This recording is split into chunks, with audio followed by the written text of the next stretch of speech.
Food continues to be a problem in Industria. It's time for a even bigger solution to that problem. There is this lake above the city of Industriville, and I'm actually going to go ahead and build a stream from it down into the lowlands so that I can have better irrigation. Alright, there we go. Now, this isn't a short trip, and I should probably check to make sure. Okay, yes, I am going in the direction I want to be going. Excellent. Actually, let me go ahead and switch the shovel and the hatchet.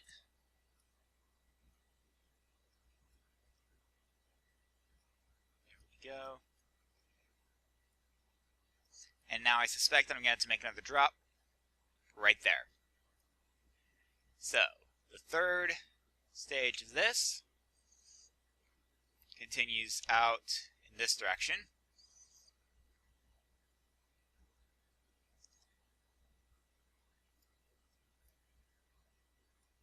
And it looks like that's the drop there. So, next up,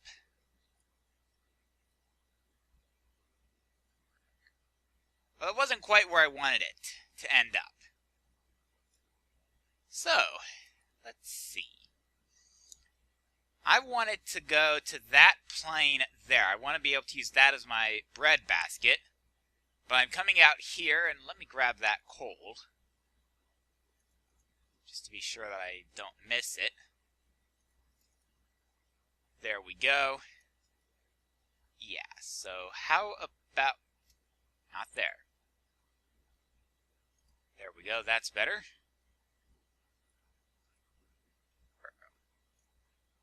Okay. Well, there's our aqueduct at this point. Now what's a little bit disconcerting at this point is that I have to make the drops yet again. Let's see here. I might as well go ahead and take that out like so. And then knowing that I have to pull that. So 2, 3, 4, 5.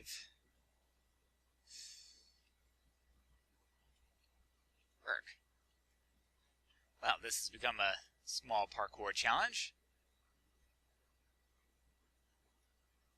There we go. 5, 3, 4, not 4.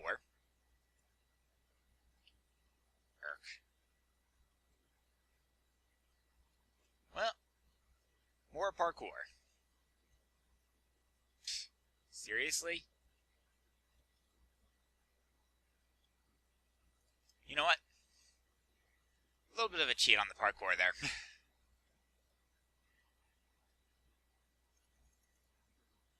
Luckily for me, Industriville is not about how I can jump around. It's about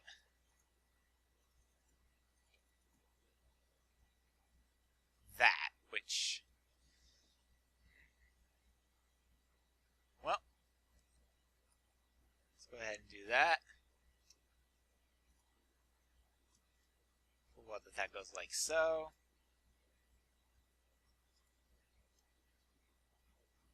There it is. Alright, let's go ahead and put that there. Alright, so it looks like that's where I'm going to have to make the next drop. So I was going to do that.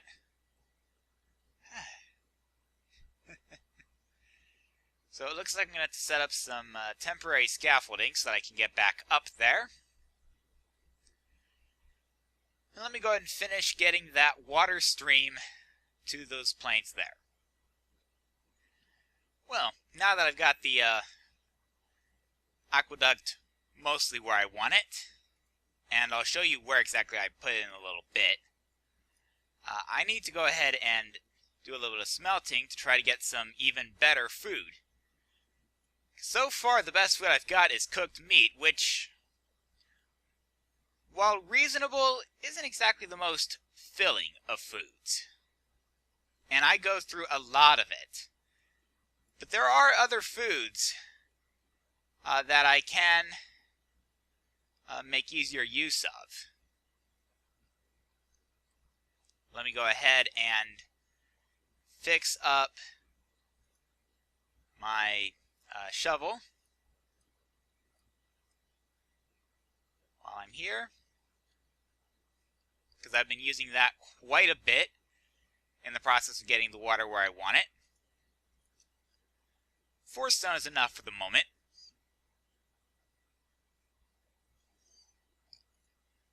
So let's go ahead and take the stick, and 3 stone gives me a mortar and pestle, which allows me to turn wheat into flour. It's a start. Now, I did manage to find a significant supply of salt under a lake over here, and let me see if I can't show you where that lake is. There it is. Now,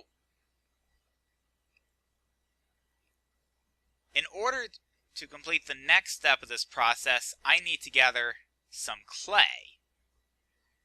So let me go ahead and gather it while I'm here, and then I shall return. Well, now that I have some clay, and the stone was finished smelting,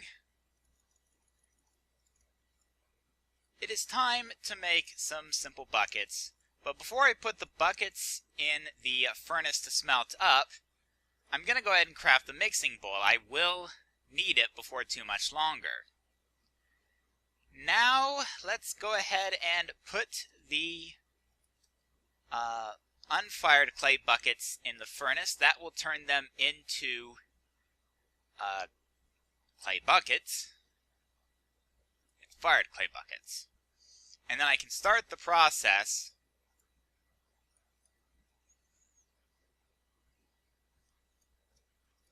let's go ahead and start with 2 there. Now, what I'm going to do is I'm going to take the mixing bowl, I'm going to take the flour, I'm going to take the salt, and I'm going to combine it with a clay bucket. And that's going to turn into dough.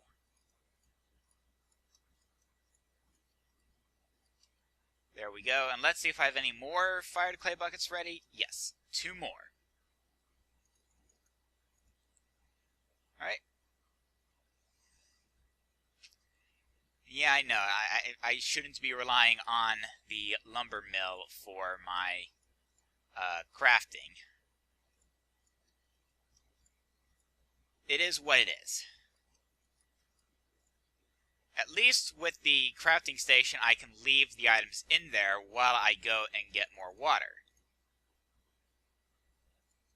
There we go. There's the last of the fired clay buckets. So, this will, let me reiterate, not be a quick process to turn all of this into dough.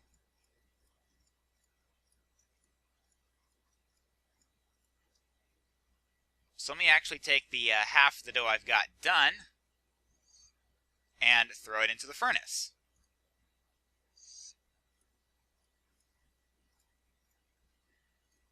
And what happens is when I put the dough in the furnace, it will smelt into, give it a second here, bread, which at first blush seems to be the best source of food I have access to at this point in time.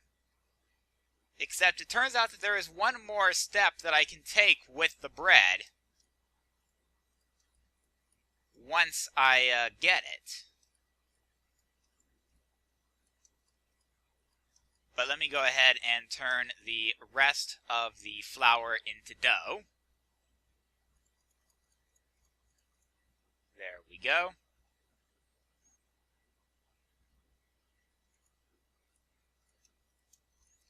And this should be the last bit of conversion. And last one, there we go. So let's go ahead and put the fired clay buckets up. I will have use for the fired clay buckets later on, just not this instant. So let's go ahead and put the rest of the dough up in this furnace here. And we'll let one more bread smelt up. And now if I put the bread in this furnace, there we go, toast. Now, this is the best food I have access to at this point in time. That is not to say that there's not better food that I get access to later. There is, but that will have to wait until a later stage. Well, now that I've cooked up all the toast and made the final preparations for my farm, and yes, cleaned up my initial farm a little bit, I think it would be a reasonable time to give some consideration to how I'm going to handle this farm. What exactly am I going to be farming? What should I place where? Now, the thing to consider with these crops is that crops placed on them have certain properties that we are actually legitimately interested in. Of course, I don't have any sand, do I? Well, that's easy enough to fix. We've got a body of water right down here with some sand on the bottom.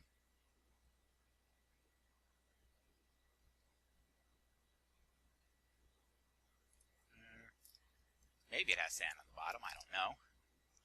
Maybe I'm mistaken on that. That's salt.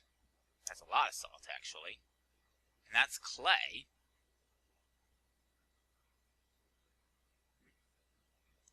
Okay, there may well not be sand here. Maybe there's sand a little bit further down. Ooh. On the one hand, aluminium ore berries. On the other hand, no real good way to get them.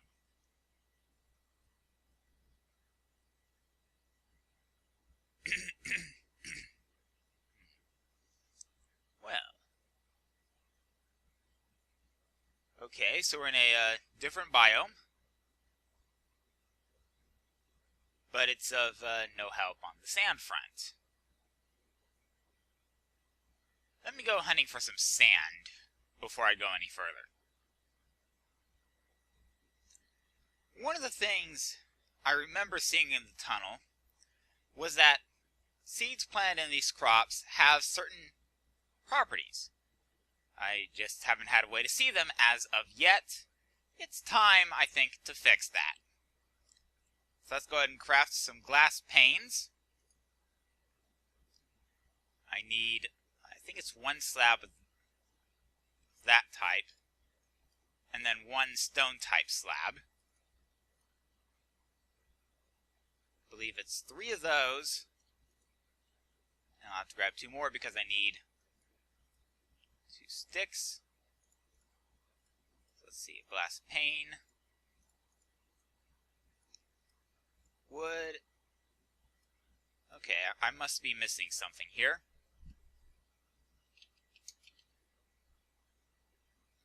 My memory's not exactly perfect. Ah, it's a 3rd seed there. Or a stick, rather. And that gets us the seed analyzer, which will allow us to actually analyze the seeds that we're getting.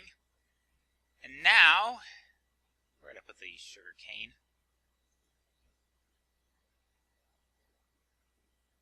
Did I not get sugar cane?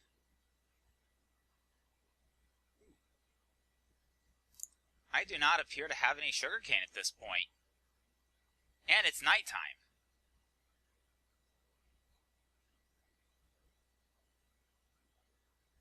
Well, let me get some sleep here.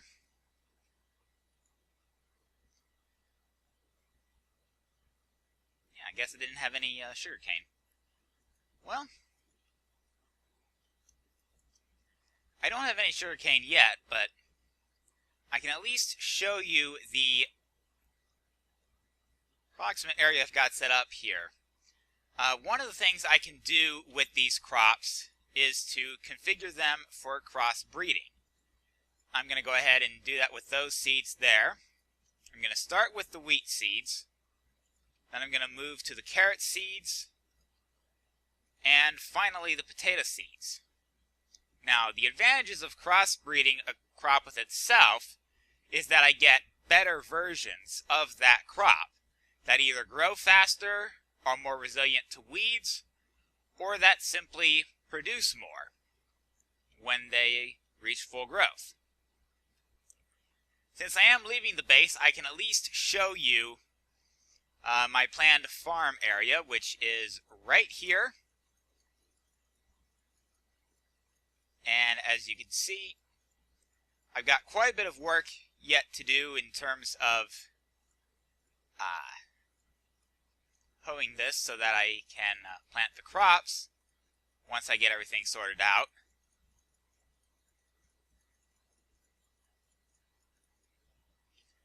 But I don't expect too much in the way of difficulties with this. But as you can see, I've got a stream flowing down the center here. And in case you're wondering, that's where the aqueduct came out. I made a little bit turn to come out there. Came straight down the mountain and then down a little bit deeper there. And that takes me into this channel here, which I've completely covered with slabs, just because I could. And there is a channel that comes down this way that actually provides water to the crops here. All right. It looks like I'm entering the realm of diminishing returns in terms of repairs on the mattock, which is definitely going to complicate things.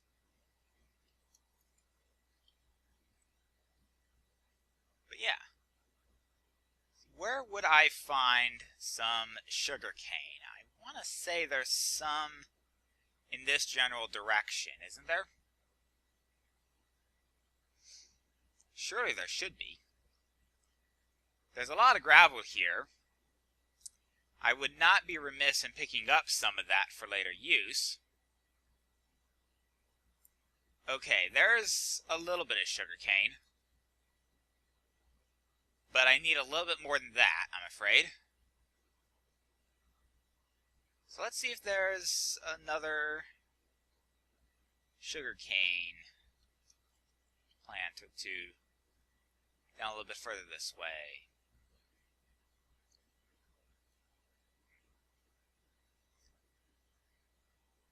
Almost looks like a fossil there, but not sugar cane.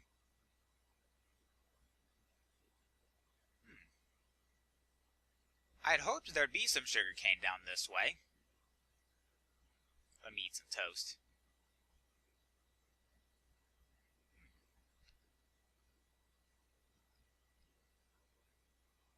Well, there's some there.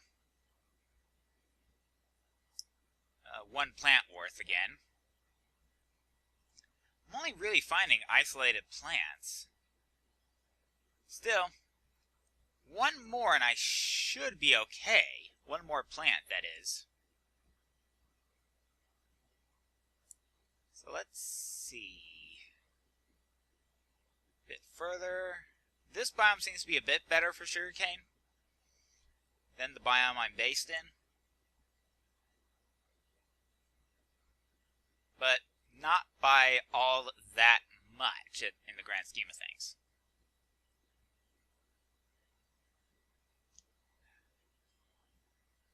No sign of sugarcane around here anywhere.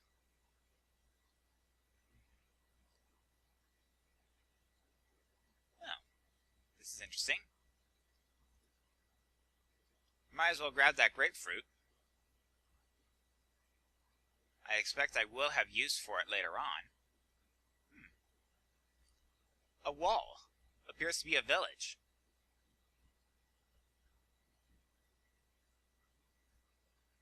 all manner of interesting fruit. Sapling in the middle of the water.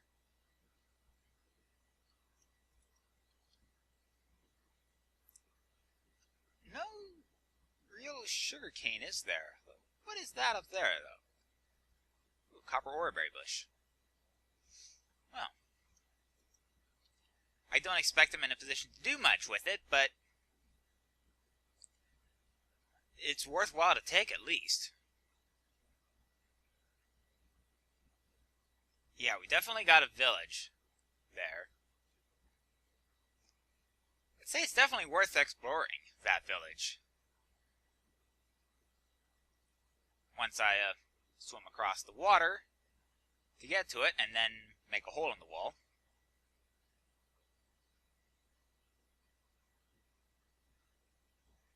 There we go. Now all I have to do is make a hole in the wall.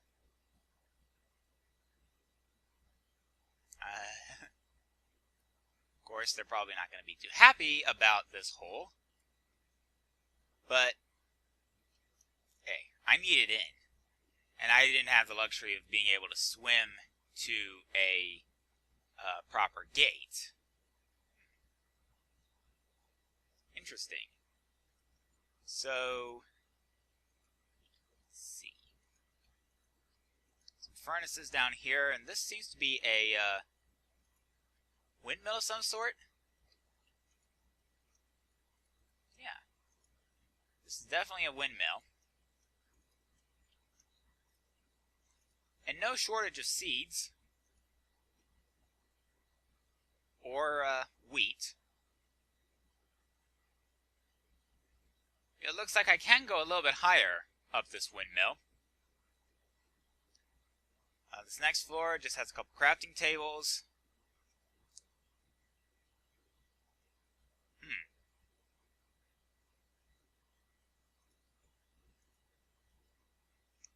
Let's see. Hose, which are only useful for crafting. Ooh. Actually, that would save me the trouble of having to get the paper, and I can then just use the sugar cane for planting. Thank you, village. Ooh. And a leather cap. Definitely worth getting.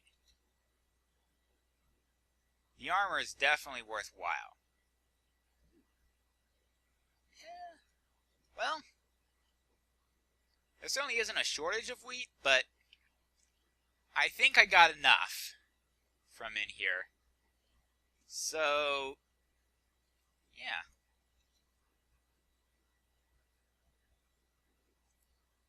And the crazy part, well, I'll have to remember that's here. Though I don't think I'm in a position to grab it yet. No, I would say I'm not in a position to grab that as of yet. But it is definitely something to keep in mind. Alright. Yeah. So we're actually looking pretty good here. Except for the fact that sunset is fast approaching. And I'm a very, very long ways from home, and that gate is useless. Well, I may want to make sure I have my dagger ready. What is this? Ooh. Specialty crops. Definitely worth keeping track of where this village is, at the very least. Actually, I might just be able to climb right over the wall right here. Oh yeah. I have climbed over the wall. Now I just have to make my way home. I will see you when I return to Industriville. Well, I've made it back to Industriville. I have my books. I'll go ahead and put all but one of them up. I only need one for this. I also need a feather and an ink sac, which I will use to make a book and quill, which I must then surround with 4 seeds and 4 crops to get the agricultural journal.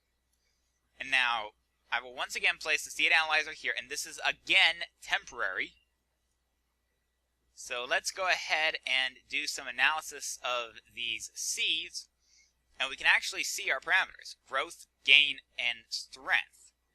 Now, growth I expect is related to how fast the plant grows. Gain, I want to say, is how much it produces. And strength, I believe, is weed resistance.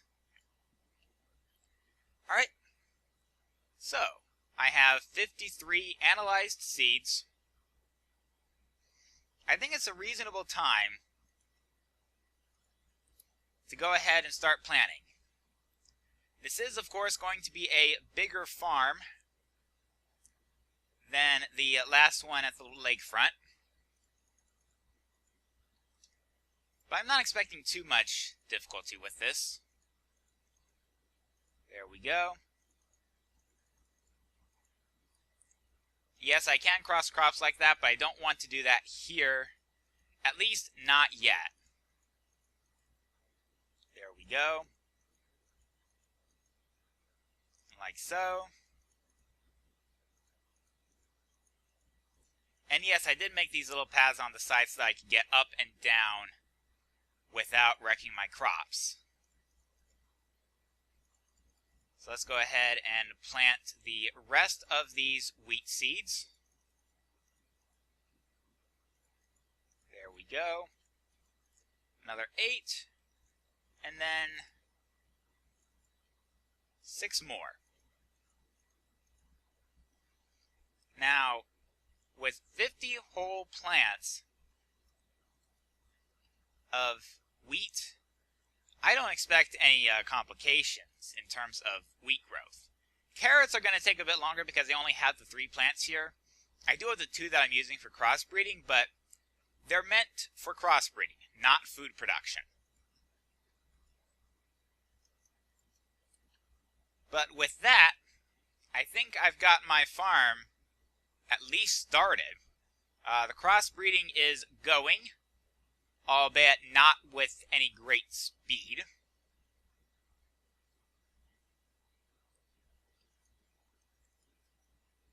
As for my food situation, I think I've got it under control at this point.